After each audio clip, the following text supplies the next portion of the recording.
Hey, what's up, everyone? Welcome to The Cutting Room, the show where we talk to industry-leading content marketers about their philosophy, process, and pregame as it relates to content marketing. I'm your host, Tommy Walker, and I am very excited to have our guest on tonight. Her name is Allie Decker. She is the Senior Content Marketing Manager at Shopify. She was at HubSpot before that, and the Content Marketing Lead at Omniscient Digital, one of my absolute favorite content marketing agencies. And they have an excellent content marketing program. I'll have her talk about that sometime later on in the episode. It completely educational and really great for mid-career content marketers. Absolutely great stuff here. I'm going to just bring her onto the screen. Before we get started, I would like to invite you to introduce yourself in the chat, say hello, do a little bit of plug, and if you want, for your own website. And of course, feel free to ask any questions along the way. Allie's got a great wealth of experience, and I would love to take advantage of the live format as much as possible. So without any further ado, let's bring Allie onto the show. Hey, Allie, how you doing today? Good. How are you, Tommy? I'm doing great. Thank you for coming on, and especially the work that you've done in the article so far. Yeah. Good to I'm share. really excited to go through these notes with you. And to be perfectly honest, I'm trying to be lazy with this piece. So you've done the majority of my work for me. So yes, Oh thank no, you. is it yours? No. Oh, okay. No, don't worry about it. Okay. Okay, cool. So I don't like to do a lot of preamble. People who are regulars on this show know that. I just want to jump right in. I would love to learn a little bit about your content marketing philosophy and the effect that it can have on a business. Okay. Well, I won't dig in too much to my background, but Tommy did say I have quite the variety of things I do every day. I'm head of content at Omniscient, manage all of our client content, and then I have my own stream at Shopify. So, admittedly, my content marketing philosophy varies based on the hat I'm wearing. Not too radically. I still wholeheartedly believe in the power of content and writing. But when I'm wearing my manager hat, my editor hat, content to me is something that solves a problem, helps someone complete a task, and that might involve making a sale. Ultimately, in terms of how it impacts a business, is it does help drive sales and conversions. But more than anything, I think it helps engender trust and raise that level of authority. And to me, that is the first layer that needs to be established well before a sale is even in consideration. So that's my official editor hat philosophy there. But as a writer, content marketing is just a really fun way to connect with people, feature human interest stories. That's my favorite part of what I do at Omniscient, is telling those stories and helping our clients do the same. So the philosophy is kind of all in the same in that respect, but it varies based on kind of what hat I'm wearing and what role I'm playing. All right. Tell me about completing a task. This is a very interesting thing for me. Okay. Are you talking about having your customer complete a task or your reader complete a task? And what kinds of tasks are we looking at? Well, it depends, I guess, on the point of the article. So completing a task being like, how do I create a new folder in Google Drive? Or how do I start a business? Like those two, in my mind, we could really boil it down to being a task. Obviously, there's a different level of intensity for the latter. But I guess it's better to say helping solve a problem, and helping them complete like whatever they're looking for and what our content can help them solve. So Okay. And how are you reconciling that with like the problem solving side, but also like the educational, inspirational side of things? Where does that sort of fall in to the in my overall perspective for you? Yeah, so like the storytelling and the inspirational side of things in my mind is still like people are still looking for something. Maybe they're not checking a box off their to-do list, like be inspired today, but they're still looking to kind of understand like what was someone else's story, how did they tackle that challenge, whether it is like very tasky or it's more emotional, like how the hell did this person like start a business and like feel the confidence to do that, or like how did they go get through all these challenges that I'm feeling, emotionally or mentally. So in my mind, like the inspirational side of content is still helping solve a problem. It might not be um, very clear to them. Maybe they don't really know why they're looking for it, but that's my favorite way to connect with readers and to showcase problems and solutions in action too. I like that. I like that a lot.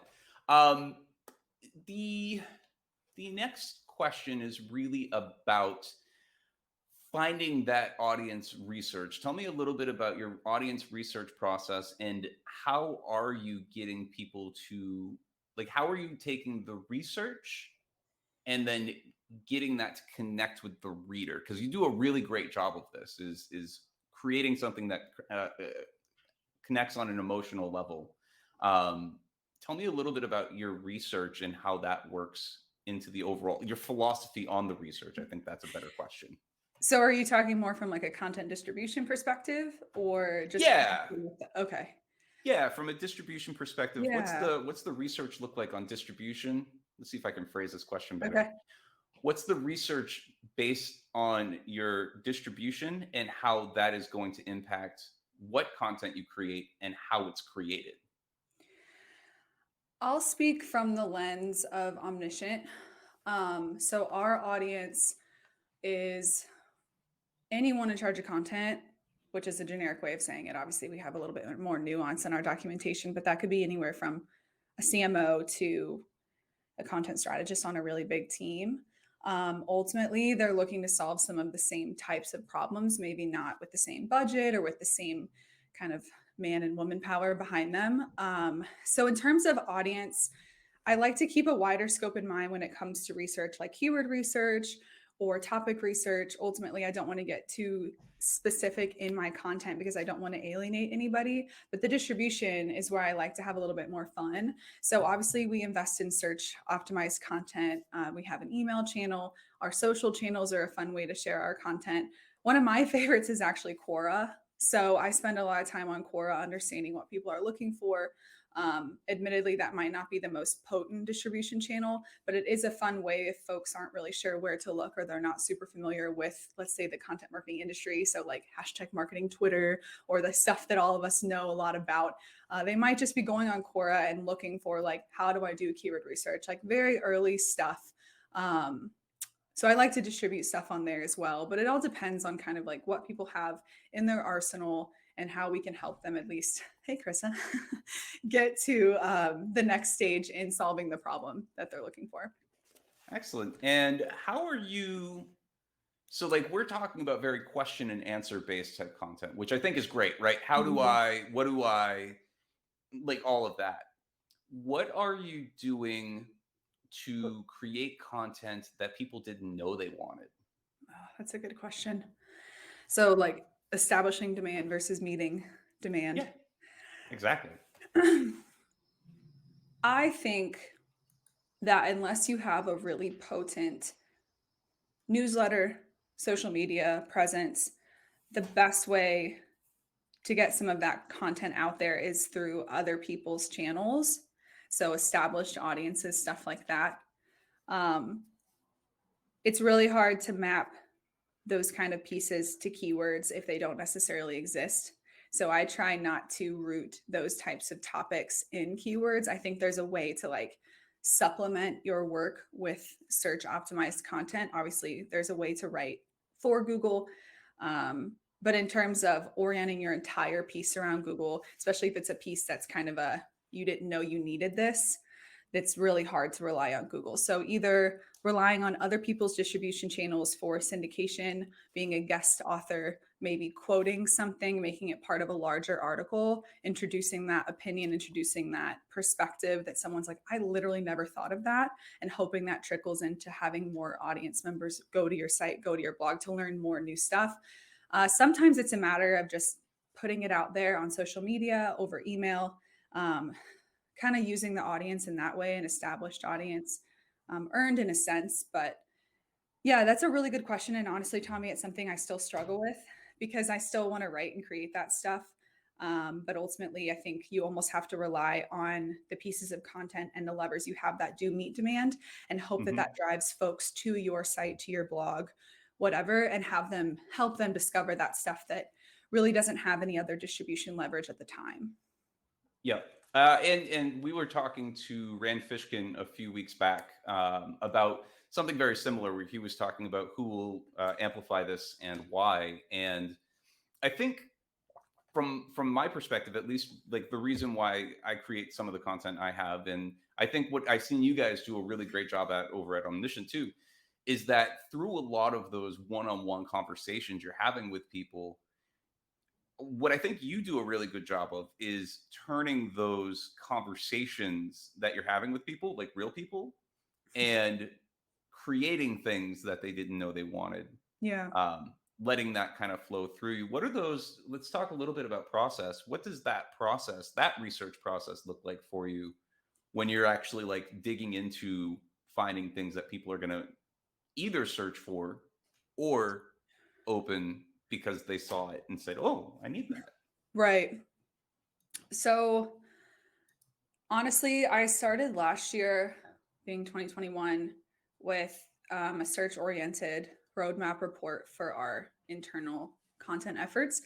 And we honestly decided early on that that wasn't where we wanted to spend our time for a couple reasons. One, Omniscient still, I guess it's a toddler now at this point, not quite a newborn, but it's still really young and it's still gaining traction, gaining that trust I mentioned.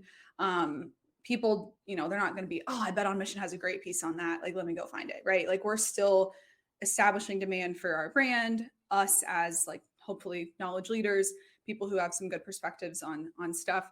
Um, so we've pocketed the pure keyword research, and we've gone mostly to our clients. Actually, it's been really fun leveraging a lot of our client conversations, whether it's strategy chats, distribution chats, looking through some of the pieces we've written for them, and kind of understanding like, here's a live content team. What else are you dealing with? What else is going on in your world? You have all this content that we've helped create for you and with you. What else is on your mind? So a lot of that comes, backlinking, distribution, things like that. So we've kind of have this built-in um, research lever through the folks that we have relationships with, that we're serving, we work with. And it's a good way to learn, what are you curious about? What do you want to know? But also, like, what elements of our work stand out that we could really push on and build more on the blog, or podcast, or office hours episode, or YouTube video. Shout out to Carissa. So that's a really fun research way. And I know that that's not something that everyone has access to, but I do think that that's the closest thing we have to like customer research. So understanding our audience. And I'd say, like, I know a lot of people say that in their blogs, like, do your user research. And it's like super, super, super important. And Yeah. I think people who have customers or users or whatever you want to call them, they have a wealth of ideas and that they don't even know about. So it's just kind of cultivating that channel, that communication stream, whatever it looks like. Admittedly, we do have a little bit easier of a time as an agency because we work with these folks every day. But in terms of validating ideas and understanding like what our content teams, content leaders, strategists, writers, editors, what are they hurting for? What do they need? We can ask them that.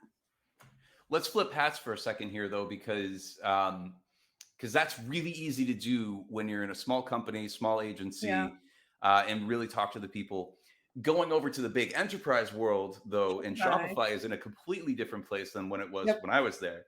Um, Getting access to customers can be very, very difficult with the larger companies, right? Like, Mhm. you've got several layers of legal and approval, and now there are teams that exist to just have access to customer panels. Mhm.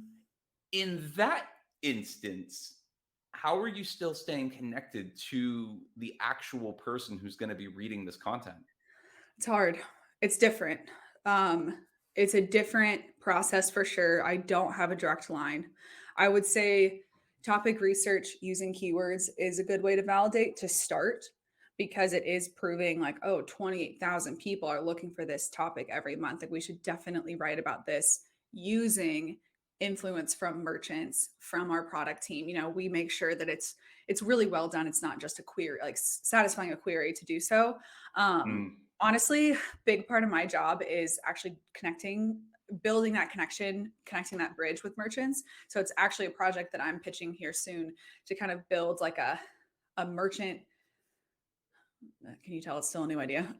Just a way to have like a direct line to them. So like, if they have a story they want to share, if they have a quote, if they have a perspective on a topic or a problem, or if they have a question for us, it's there. Right now we have like email lists and we have social and stuff like that. But you're right, like, it's a huge company.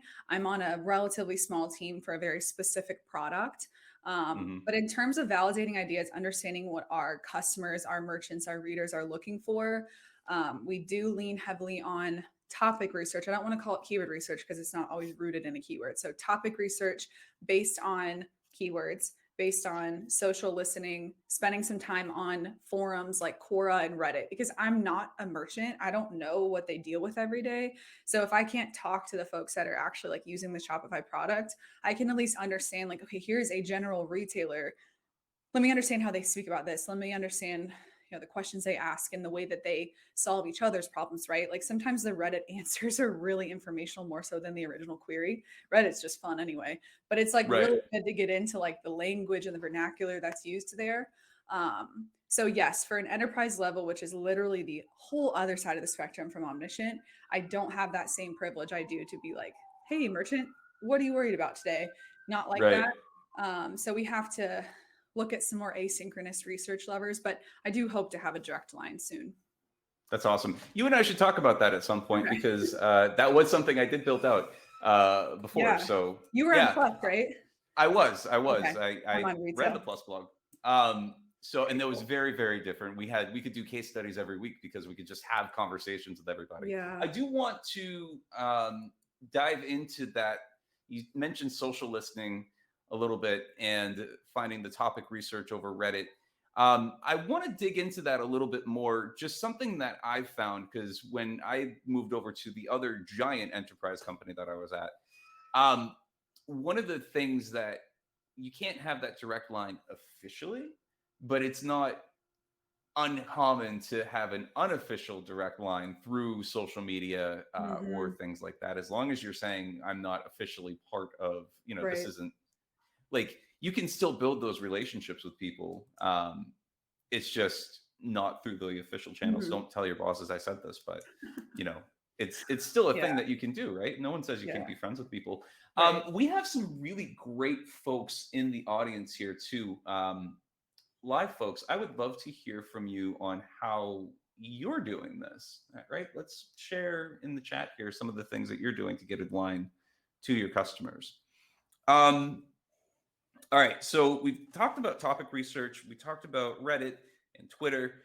Um, what is some of the other process oriented things that you're doing as you're let's put your omniscient hat on for a second. When you're Okay. starting to assign articles out and you've done the research, what's the next part of the process to communicate that research to the author that you're assigning out to? Yeah. So our as an agency, our relationships with clients hinge on what we call our content roadmap reports. It's a fancy name for our strategy. That's the foundation that we lay with every single client. And it's a result of a ton of research, a lot of conversations, all that jazz. But we don't necessarily connect our writers with that document because it's pretty crazy to look at. So what we do is we distill each deliverable down to a content brief. And I know a lot of folks talk about briefs. I know it's a thing now. Wasn't a thing when I was a freelance writer. So I definitely think it is an interesting element of writing and strategy and content nowadays.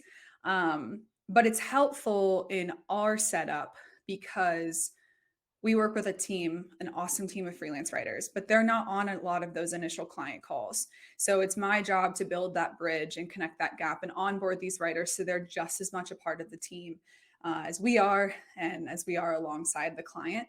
So there's always the element of working with a third party. It's something that I've gotten really used to on an agency team. It's really exciting. It's a cool challenge to be a part of. But as a writer, they're almost 2 or 3 degrees removed. So the content brief is one of our we iterate on that probably every quarter, building out parts that both match our strategy and then parts that can help us not embellish, that's not the right word, add more context and explain more of the Yeah. strategy and of our goal for each project. Both educating them on parts of the client and also parts of like the topic, if there's a keyword, ways to help the post compete on the search engine results pages, important links to include product elements, use cases, SMEs to talk to, all of that stuff. So our content brief is actually 2 pages. That's a lot of my time is translating strategy into briefs, making sure to connect with the writers and making sure it's something that's valuable to them too. It's one thing to be like, here's the information, go do whatever you want with it. But if they're like, yeah, I don't know how to use this, that's not me doing my job either. So a lot of my planning is around turning our big strategy into pieces, prioritizing that content based on our client goals, and then working with the writers to help add that into a pretty repeatable workflow just because we have a lot going on. Right. Would Yeah. you be willing to share an example of your content brief? We can send that out in the follow-up. Yeah, absolutely. Cool. We have it on the website, beomniscient.com. It's a downloadable, but admittedly, I have changed it since I put it up, and the new one is not on the site. So I will add the new one to our follow-up here. And I love people's feedback too. My business partner, Alex Burkett, just shared it on his LinkedIn. You might have seen it if you're part of our community. But it's a really valuable tool of ours, and I know that everybody approaches it differently. The briefs we have at Shopify are worlds different than the one we use at Omniscient. So I love people's feedback, some ideas on better ways to distill content because I know everyone kind of communicates differently in that respect. And that's one of the things I found people really seem to enjoy is because there are so many different approaches to it. Yeah. So finding that sort of mishmash, pick and choose of what works and Right. what doesn't work. Always good to see new perspectives because that's one of the behind the scenes things that you just don't get to see. So Yeah, and as a one last note on that, as a strategist, like I don't want my briefs to ever, you know, be a ceiling for the writers. Like I want it to right. be a strong foundation. I don't want it to be like stop here and don't do anything else. I just want it to set this really strong starting line and let them finish it through and see it through to their experience and their talent and all that stuff. So sometimes like too much information on the brief can be like, whoa, like that's not how I would do things, like all that stuff. So it is interesting to work with writers too and get their perspective on like, how can I make your job easier with this tool? Not how can you make my job easier? That's not how I come at it. All right. So you mentioned freelancers. We've never asked this on the show before, and it's very different from the process questions that we talk about. But how are you finding good quality freelance authors? This question, yes, it's a good one. I actually wrote an article on it on Omniscient too. So I'm really lucky to have a great network on Twitter. I know that that's something that came alive during COVID, at least for me. You know, I was like, hello, friends out in the world. Like, I need to connect with you and people who get what I do every day, who work in words and work in editing and marketing. So I do have that privilege of being able to like have a post and have a lot of people respond and recommend friends, which I think is really neat. We also have a pretty good network of writers at Omniscient, like a Notion Airtable situation that we just keep collecting names. And I actually have a list that I share with folks, and I'll make sure to put that on the site as well if folks ever want to download that. Just a trusted list of folks that we always go to. Can't promise they're always available because they're very good, but at least it's a good starting point because freelancers nowadays are really good at recommending out other writers. So they're like, I'm not available, but here's 5 folks who I would trust with my work. Like, why don't you tap on them? So I would say that's a really good idea. Even if you know one writer, that's better than 0. So finding folks through other talented people is really good. The only time I struggle is if I have a very complicated project. So we have a technical client that we're starting here soon. Very technical, not really my wheelhouse. And it's one of those topics that it's very clear if you know what you're talking about or if you have that experience. So in that respect, I'm looking for writers that have either experience writing or experience doing the topic Yep. and the industry. So in that respect, it just takes a little bit of digging. I spend some time on Medium looking through well-known publications. I'll put a post on Twitter. I'm part of a group on Facebook called Content Marketers. Other folks like Kaylee Moore are in there as well. And that's a good group for at least recommendations. But for the most part, it's just meeting people, staying connected, chatting about freelancing. Right now, I try to retweet everyone who puts out calls for projects because I think it just helps spread the word and helps everyone stay connected. I would not say Google just because it's such a vast entity. There's no Yeah. telling what will come up. Yeah, I would start with who you know, and if you know anybody who knows anybody, and that's a good place to start.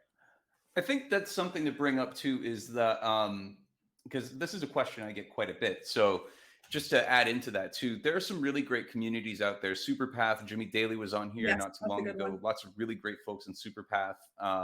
And then there are a lot of people who champion great freelancers. So Brooklyn Nash, he was on here not too long ago. Kaylee's going to be on in a couple of weeks. Mhm. So yeah, it's not just a matter of tapping into those networks.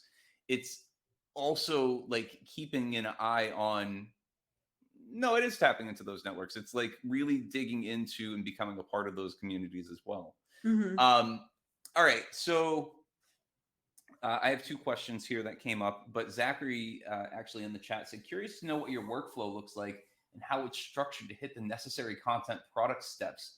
Example, writing, editing, design, QA, without making it overly complicated. Um, Asana is my friend. I use it differently for my different projects. Um, the best approach I've had is using Asana and really leveraging the subtasks. Templates are the holy grail for all the projects I work on. So at least the steps are somewhat repeatable. Subtasks also, I'm not sure if you're familiar with Asana, so I'm sorry if I'm getting into detail that you don't know. But there are a way to add subtasks, and you can add assignees and due dates for all the subtasks. So if you have like a single project, like I have this article that's being published on April 1, and these 7 things have to happen within the next like 2-ish weeks, you can at least break things down so people know where things are at different steps. If you have multiple stakeholders involved, they at least know like, okay, I'm on this day and I have this many days to get my job done, and then I'm on to the next thing. So I would say a project management tool like Asana. When I was at HubSpot, we used Trello. Haven't been in there in a while, but I just know Asana is designed for chaos. I'll just say it's Yep. always chaos. So I think that like having a tool of that sort is the best way, especially one that seamlessly pulls together like a very diverse team of designers, of writers, editors. Maybe you have a product marketing manager that has to review something before it goes out.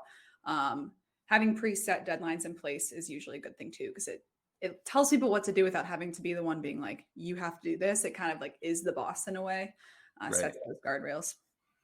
I think, and I'm a huge process and workflow person You are. as well. And my tool of choice is Airtable. Mhm. And I would love to hear. Please tell us what your tools of choice are, folks, in the chat. What's your? Because I hear a lot of Notion nowadays, Monday, Yep. Asana. We've got a number of them.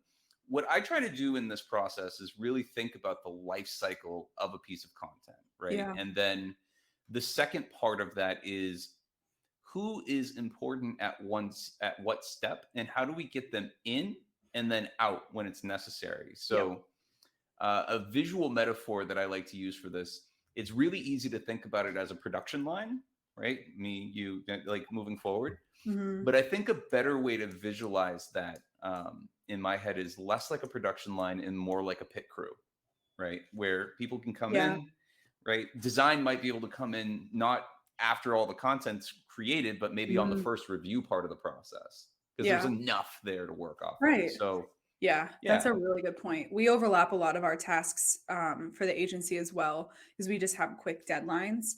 And there's really no reason to wait till one thing's completely finished before it moves on to the next. right. And in the tool like Asana, you can do that. Have a couple people come in at one time, but it just depends on how your team works and how well they respond to those kind of notifications and all that stuff. So just a matter of getting used to a new tool and stuff. Yeah, and making sure that the tool fits your work, not the Yep. other way around. Don't try to build your work around the tool. We used to work in Notion and Omniscient. We decided it wasn't for us. It wasn't Yeah, robust enough. So it's totally fine to change. I know onboarding a new tool can be a lot, but it's worth it in the long run. it's a nightmare. Okay, we're almost at the 30-minute mark, so we're going to jump Oh into the my live gosh. edit pretty soon here. If you want to bring your screen up, we can get that going. Okay. Um, I do want to, while we're waiting for that to happen, plug our YouTube channel. All of the replays go live on the YouTube channel. We also are going to start doing some more things over there, like making more digestible clips of the show. Right now, that meant to be the YouTube channel, but that's actually the document that Allie's bringing up right now. So, Join uh, me. yeah, there we go. Um, so if you want to check out the YouTube channel and have access to the replays and everything like that, and more digestible bits of the content, feel free to join us over there. All right. And Allie, do you have I your do. screen share up? No. Okay. Oh, So I'm would you about like to. me to share? Oh, you're about to. Okay, No, I'm go ahead. about to. All right. There we go. All right. Can we see Let me just this? pop that up. We sure can. Now we go. So before we get into this, first thing you do, you get a piece of content that's ready for editing. What's the first thing that you do? Yeah. So is this my editing pregame? Which I love that phrase. Yes. So Yes. the first thing I do is honestly, I just like check to make sure I'm in the right mindset. I do a lot of different things, which isn't always the best. And sometimes I'm just not in the mood to edit, even though I have to. So sometimes I have to like get myself in the mood. So go on a walk, take a break, all that stuff. Um, because it just takes so much detail, attention to detail, and you really have to be like both reader and writer and editor. So the first thing I do, which is something I've had to get used to, is just like making sure, like checking myself, making sure I'm present. Because if not, like you're just not going to do a great job. Mm. And I've learned that trial and error for sure. So first step, checking my mindset. Second step I do is I just read it. So I basically keep my hand off the mouse except for to scroll. And I just read it as if I like popped up on a blog, getting a gist of the whole piece. What's the point? What are they trying to tell me? What are they trying to sell me? All that kind of stuff. And that also just helps me get the full picture so that when I'm going through my other passes, I know like, oh, wait, didn't we talk about that later? Or we should probably have this section here. Because the second pass for me is super high level. So looking at structure, looking at the order of events, looking at reader experience. And if I have any questions of like, why, what is this? What else? Like, you're not telling me this, like, I need to learn more. I leave those comments. Like, you can probably see one right there, just high level thoughts, some feedback, high level stuff there. The third, which is my favorite, is grammar. I love grammar. And I try not to make those edits at first because it's really, in the scheme of things, not the most valuable feedback unless it affects like your comprehension. But for the most part, like that high level, that structure, that story, especially for content marketing, that's just the biggest part of it. So I do that first, do grammar, anything that might be distracting someone like me from the content itself. And then the last pass I do is positive feedback. So if I didn't leave any of that in the first few, I make sure to call out what's working, what should be repeated, what I appreciate. Sometimes I just leave like a fire emoji because I always appreciate that stuff as a writer. Try to leave just as many, if not more, of that stuff as I do constructive criticism. Yeah, I like that a lot. Margaret Jones was on from Airtable not too long ago, and she was talking about making sure that you're not just beating somebody up, but also Yeah. giving praise where praise is due. And I think that's Yeah. a very important thing. Yeah. So if I'm counting that correctly too, that's a total of 4 passes, yeah? Yeah, the first pass is fast. It's just reading it. And then the fourth pass can be quick, if not built into the other passes. So it's really 2 really bulky passes. So I try to give the majority of the time to like the high level structure and then the details and the grammar and all that little stuff. So it's really just 2 main ones, but yeah, four passes. Cool, cool. And how long does that take you normally?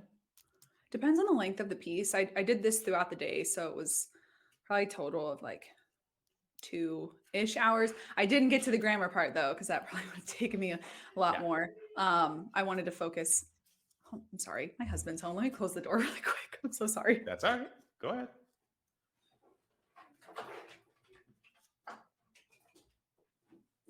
He was singing hello to our cats.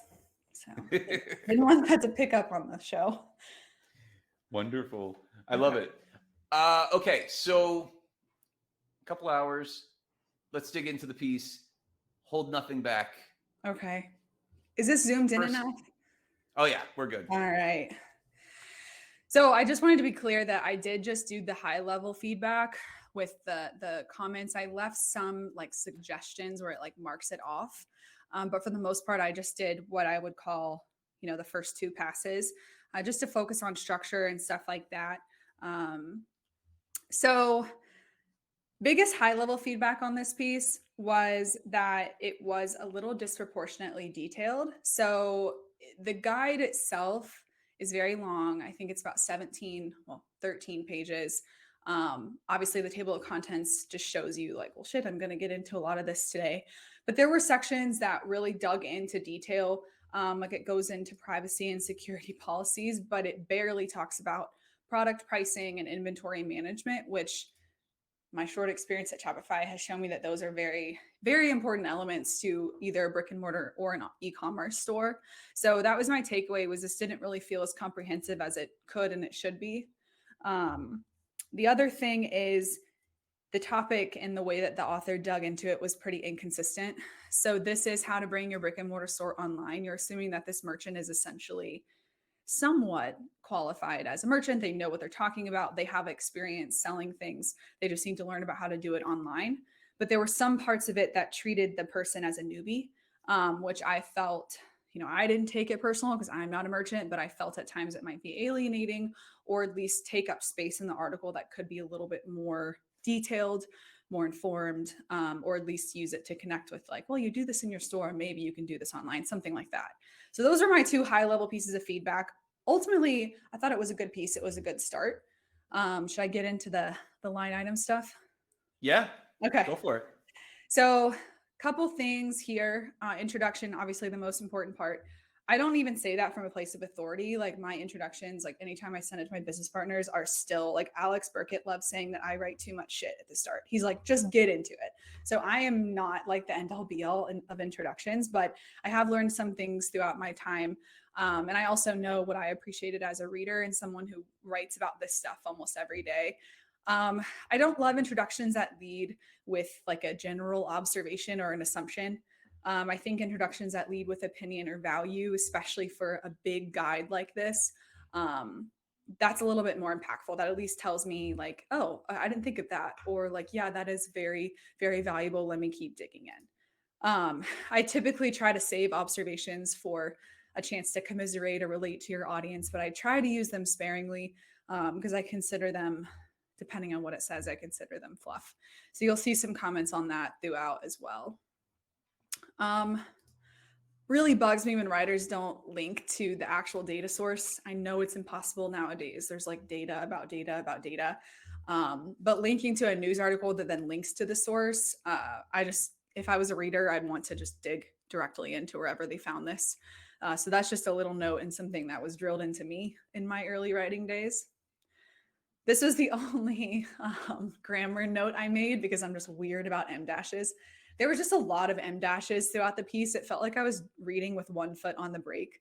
And I think it's really important to make data, especially data, as easily readable as possible, especially if it's driving home the point of your article and really supporting the hypothesis or whatever you want to call it. So just a note about that. I know everyone, em dashes, n dashes, all that stuff, semicolons, everyone comes about it differently, but that was just some feedback there. And then I love the idea. I wanted to stop there for a second. Yeah. The idea of, and I like the visual you put there too, of somebody putting their foot on the brake as you're going through a piece. Yeah.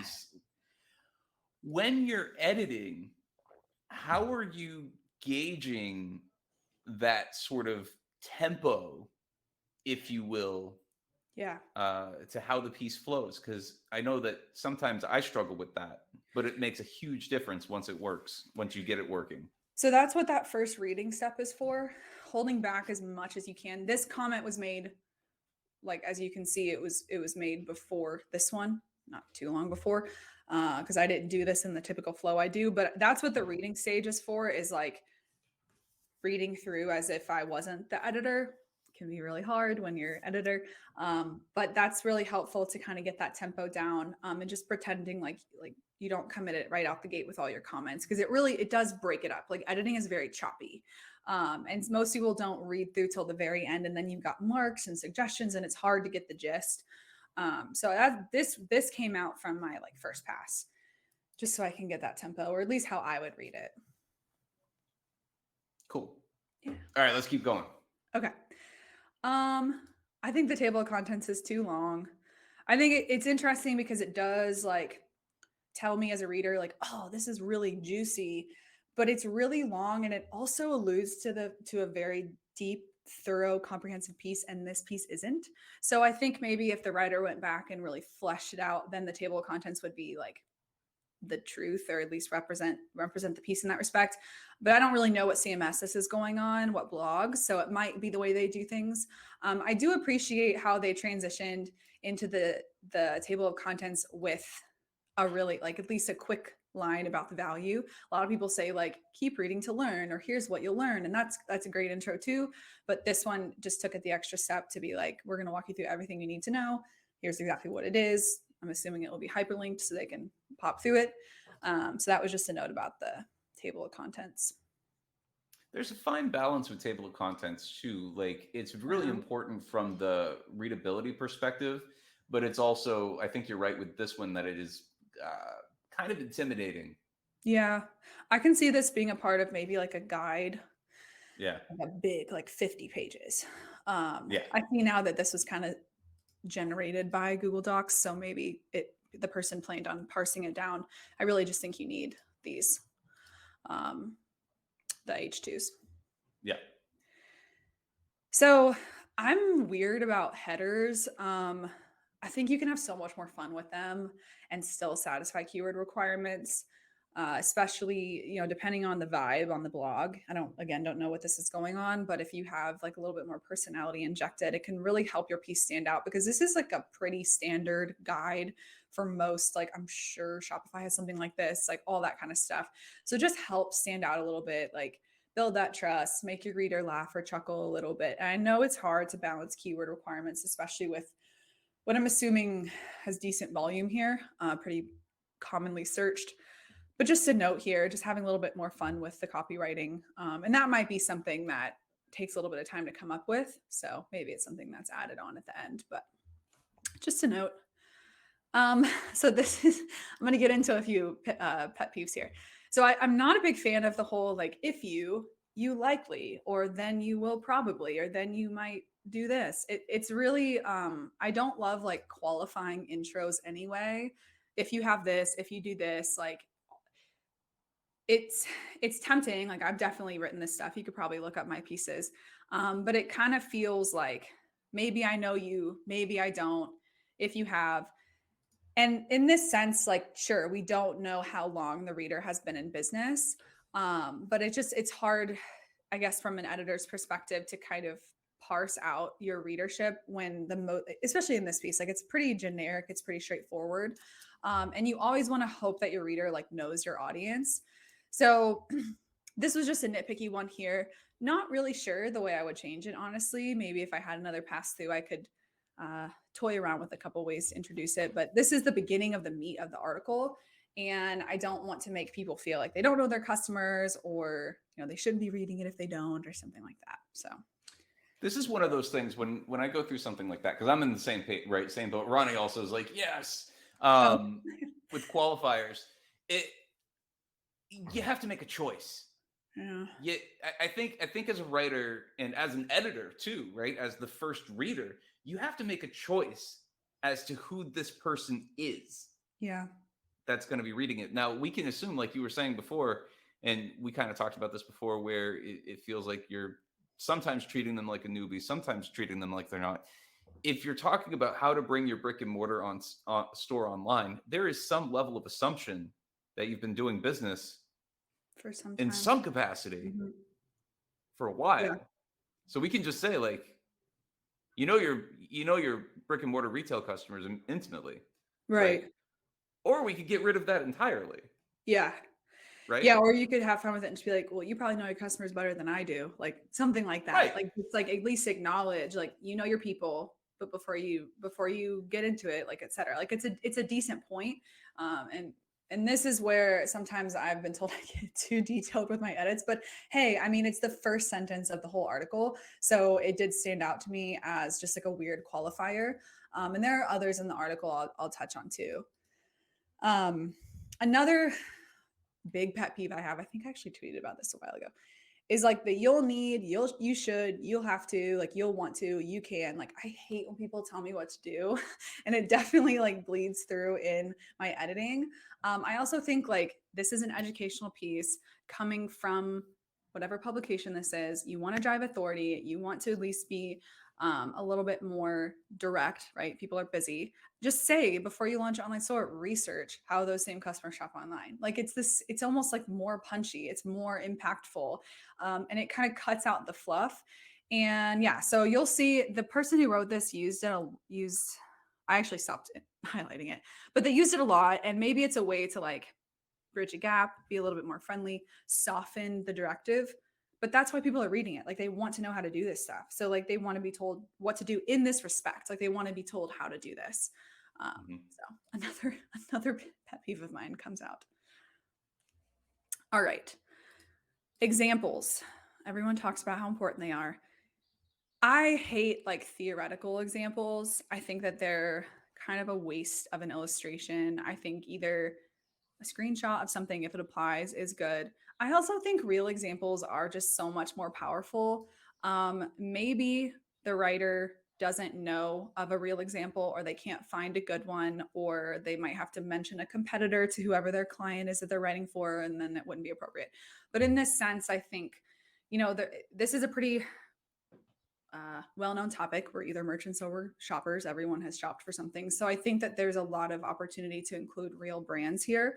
And I think readers who are new to this topic, who maybe have never seen what it looks like to move a store from in-person to online, like they would probably appreciate a real brand to go look at and see something in action. And they open a website and like, this person also has a brick and mortar store. Let me see what they do about this issue I'm dealing with. So just a note on this too. Or a screenshot, depending on what the topic is.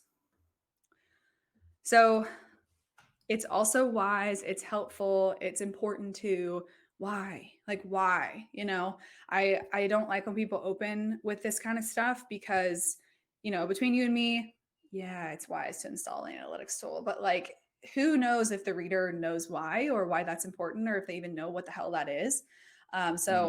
This is how I would edit it. I would literally just say why, because it would force, first of all, that's what I would ask as a reader. And it would force the writer to also ask themselves that question. And then it would probably change their whole perspective on this section and help them reorient it to answer that question and then dig into like the answer or the section itself. Yeah, so just a note on qualifying language. It's really one way to either alienate your reader or encourage them to skip over a section. Like if I didn't have a social media presence, I would probably be like, that's not for me. And I would just go past it. But the section isn't even about social media. It's about serving your audience, your existing brick and mortar customers, to understand how you can then bring that onto your online presence. So it just felt like not a great way to open this section. I also made another note about something later in the article, but I'm going to come back to that because that's later. A note about this section felt so generic. Like we just talked about earlier in this call, asking your customers, asking your clients about things, and like they are your best resource. And it just felt like this was super, super generic. Like, what are your customers looking for in an online store? Like I wouldn't just ask a customer, what are you looking for? Like they'd be like, what are you talking about? So this is a really great section for another bulleted list, talking about sample questions, mentioning a couple survey tools. I know they mentioned these here, but they're not even linked. So it just feels like they just skimmed over something that's super valuable for any business owner, really. This was, I think what's interesting in the context of this piece too, jump in there for a second. Yeah. Is that we're talking about like asking your customers what they're looking for in an online store. Sometimes people don't know the answer to that question. Right. And the thing that's interesting about this piece in particular is, especially if you're in the SMB space, is that you might have a website to sell some stuff, but you might not necessarily be looking to make your dent in the universe, right? You might just be looking to augment some of your offline income with online income, but not necessarily grow it to this like big crazy empire. So like understanding that frame of mind, we've talked about search intent so many different times on the show, but like understanding from the editorial perspective, when you assign a piece out and when you go to edit the piece, like really thinking about what that, like how clear can you be on what that goal is that the person has out of this? Yeah. And like, how are you honing in? And like little lines like this, when I go to edit a piece, little lines like this are the ones that kind of drive me nuts because Just it's feels like, really shallow. yeah, it feels Yeah. shallow. It doesn't feel like you haven't made a decision I have on, a note on that later on too that I'll call out yeah, because this is just the beginning, and I felt like throughout the piece there were parts that got into detail that I didn't even know about this topic or whatever. But then there were other parts like I alluded to in the beginning of this session, like you just feel like it didn't really help me figure it out. Like yeah, obviously the reader knows they need to figure out what they want in a store. Like maybe they know their customers are valuable, maybe not. But beyond that, this doesn't really help the reader figure out like how do I connect with my customers? What do I ask them? Why do I ask them that? Do I even know what I want? Do I even know what I hope they'll say? Like there's just not a lot of bulk here. Um, just feels a little bit like filler. right. So okay, so this was another line that was a qualifying language, and I just added a quick example of what I would probably propose in exchange. So consider sending your survey via email to blah, blah, blah. So maybe the reader doesn't have email, maybe they don't. I don't really know. I'm just going to mention it here. And we have, if we have more time, we could talk about structure because the author talks about email later and it just feels a little bit inconsistent. But this was just an example of way I would propose another approach. This is another why. I don't really know why it's highlighted. I'm going to skip this here because I'll come back to this. So all in all, this piece felt like it wasn't in a really good order. You go from talking about like building the foundation of your online store to calculating return and security costs. And I was a little confused because I thought that the second step would be talking about your website, considering it's literally selling online. So the other thing too is it really dug in. It mentioned websites, it mentioned website pages throughout this whole section. And the author didn't even talk about website until down here. So that's a huge structural takeaway I would add. If I was managing this piece, I'd probably give it back to the writer to restructure before I really got into the nitty gritty too. I don't know if anybody's ever done like multi-step editing like that, where it's like, let's focus on this big issue first, and then we'll get into the nitty gritty. Because as you can see, that feedback kind of gets lost in translation. And I'd want a chance to talk high level structure with the writer first, and then get into like M dashes or whatever. So that was something I noticed pretty early on. I'm not a big fan of when people introduce questions like this, like answer the following as you develop your strategy. In my mind, like if you're going to propose questions, that's part of building your strategy. So I would Mm, just call it what it is. If you're going to take the time to pitch questions like this, or if I was going to come back up here to the survey thing, include these questions in your customer survey, like just very directive, explaining like, why am I even reading these questions or reading this list? A thought here, most customers will expect to return something to your online store for free. This is a really interesting place for data. In my mind, there's got to be data around this. Why should I allow my customers to return something for free? Don't even get me started about how this is super out of order, because I don't even know what products I'm including in my store. I don't even know what website I'm selling my products on. But that was just a thought here of like, they are big gung ho on data in the beginning, and it kind of trickles out throughout the article. And then this is a chance for a screenshot. So something as thorough and comprehensive as a guide like this, it needs way more imagery. It needs a lot more illustrative imagery of like, here's how this other company did it, or imagery like graphs, design, like wireframe design, something like that, to at least illustrate what something could be or what something is if it's live. question for you, Yeah. because illustration, design, Yeah. all of that super important. You're on a shoestring budget. What do you do? Canva or a freelance designer, and you just triage what needs to come first. I think if you're on a shoestring budget, you should be using free or cheap featured images that include real people. There's no need for custom design feature images if you're like a baby blog, or Yeah. like a Canva situation. And I think screenshots are underrated, especially like in this situation. Like most businesses post a link to the bottom. Just find an e-commerce business that has like refunds and returns at the bottom and just show it. But if it comes to like custom graphics, like quote graphics or like uh, tables or something that's just a different way to show content and also hopefully rank in the image pack on Google, I think Canva is a great solution. Okay. Yeah. And if you don't have design shops, which is like me, Or me. um, yeah, I mean, it's not too difficult to find somebody if Yeah. you're able to communicate very clearly what it is that you're looking to do. And if you have a design team in house, like let them be the Yeah. ones to set the tone, and then find somebody who can execute based on those guidelines that have been set by the people in the company who actually are supposed to do that thing. So Yeah. um, it's hard playing politics to get those resources, but Yeah. if you're able to work it, I mean, TLDR, work it into your budget Yeah. and like make sure that it's something that you're doing.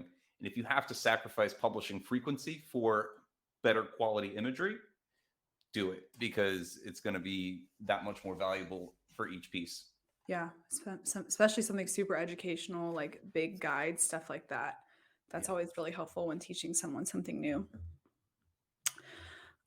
This is something that is just always stands out to me. I hate when sentences start with it, especially if it's something that you could just repeat subject or something like that. I had a teacher in college who like not literally beat it out of me, marked up my pages all the time. I just think it's kind of lazy. Um, there might be exceptions. I can't think of any right now, but especially something like this, talking about some pretty complicated, if not just like most straightforward topic. It's always best just to avoid like random terms like that might not be mapped back clearly to what you're talking about. I'm going to skim through this. This is another opportunity to feature real brands. The other thing about examples is it's really fun to be able to feature like real anecdotes. So I've written articles for Shopify that I feature like local merchants that I know use Shopify POS. I literally went there and I asked them what they used, and I was able to include them in my articles to illustrate points that I was making. So in this case, like this person could say, for example, my favorite local boutique, Anna's, offers customers the option to do like curbside pickup. It still drives the same point home. It just makes the piece a little bit more interesting and personalized. Something I've done with that in a previous piece that I've edited, and it was a lot of fun once we put it up to publish, was I actually did an embedded Google map, so you could That's see cool. like the entire street. You get the street Yeah. view, and then see what's Mhm. happening there. Yeah. We have 2 minutes left, Allie. So if you want to, we'll stop with the screen share. We'll bring you Okay. up on the screen again. Um, if we were to wrap this all up, right? Did I What's skip? what's your general takeaway from everything here, and your parting words of wisdom for the folks in the audience who are trying to become better editors? I would say, honestly, the mindset element of the pregame I talked about is really important. I think if you're an editor, you like to edit, it's there, but you don't always like to edit. Like you have to really make sure you're true to yourself and like the moments that you feel the most like sculpting versus building. The truth of the matter is most editors are also writers in a sense, so we like both levers, maybe one more than the other. I don't know, but especially if you're context switching a lot, especially with what's been going on lately and burnout and all that stuff. I don't say that passively. I'm just saying I want to acknowledge that Yeah. it's definitely present. Getting into the detailed approach that is editing, you just really have to make sure you're in the right space, or it's just not going to be very good. And that's not even a knock on your talent. It's just a very nuanced thing. We want to make Mhm. sure we're not only taking care of like high level structure and story and experience and grammar and all that stuff, but we're also like serving the writer. I know these days a lot of teams work with a lot of writers, and as a writer I've always loved working with very detailed editors. I think it's really helped my craft, and I've loved kind of like passing that on, paying it back. So we have to remember that like our responsibility as editors is part of a larger team, a larger function, and ultimately like we are um, helping someone else hone their craft. So that's why I also always save a pass through for positive feedback too, even if it's just one thing. Usually I try to find a lot, but it's always nice to build them up in the process too. I love that you're talking about the right mindset, because getting dialed into that piece, it that level of care shows through on the final edit and what Yeah. ends up being on the screen. Yeah. Um, and you see too many hamster wheel pieces of content out there, and I think it's Yeah. because you're trying to keep up on the treadmill, not necessarily like dialed into the details and specifics of the piece. Yeah. Um, Allie, thank you so much for coming Yeah. on. Thank you. Uh, I am going to ask you afterwards if you can start helping us put together the brief. We'd love to Yes. get some of the communities that you were talking about, and you had mentioned the freelancer doc that you have.